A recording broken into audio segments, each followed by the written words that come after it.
Hi, welcome to this STAIR tailored video. My name is Stacy Hirt with University of Missouri-Columbia. In this first video in the 8-part series, we will focus on the first classroom universal, classroom expectations.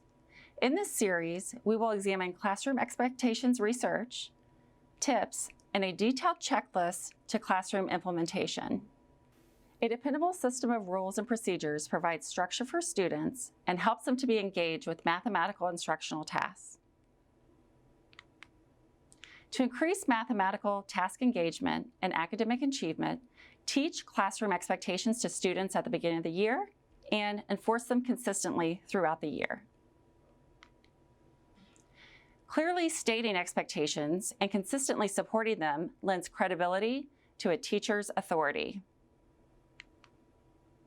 Let's now quickly distinguish between expectations and rules. Expectations are value behaviors and attitude for success. Rules, on the other hand, are specific criteria for achieving expectations.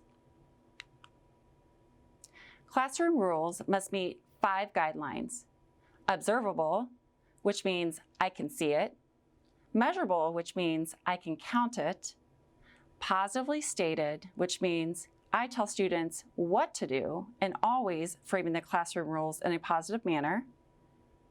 Classroom expectations must also be understandable, which means utilizing mathematical rich vocabulary that is appropriate for age and grade level. And lastly, always applicable, which means I'm able to consistently enforce the classroom rule.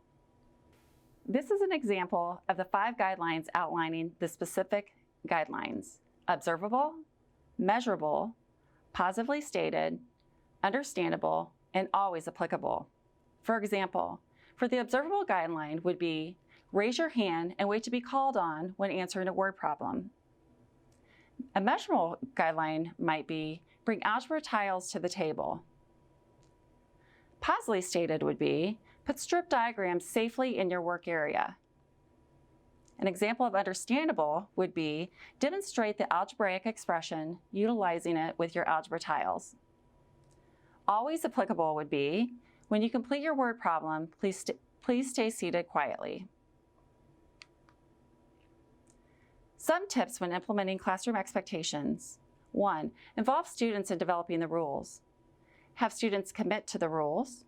Teach classroom examples by demonstrating examples and non-examples, but always have the kids demonstrate examples. Monitor and give frequent feedback. And have students share their roles. Have the kiddos be your teacher, sharing the classroom expectations. Some tips when guiding students to academic success. Begin by creating, posting, teaching, and providing frequent feedback. Then have students teach classroom procedures and routines. Students teaching classroom procedures provides an opportunity to reteach.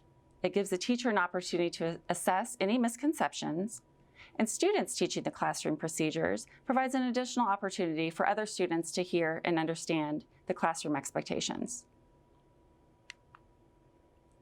This is a teacher self-assessment tool checklist to support classroom expectations. This tool helps identify strengths and weaknesses within your classroom. So 1, there's an alignment of make sure your expectations are in alignment with the school-wide expectations. Use the 5 guidelines. Make sure there's just 5 or fewer rules. Keep rules posted. Make sure the lessons are developed to teach classroom rules, so make sure they connect and they align. Classroom rule language is used on a regular basis within the classroom. File your classroom rules in the office. And lastly, 80% of your students should be able to articulate the classroom expectations and rules.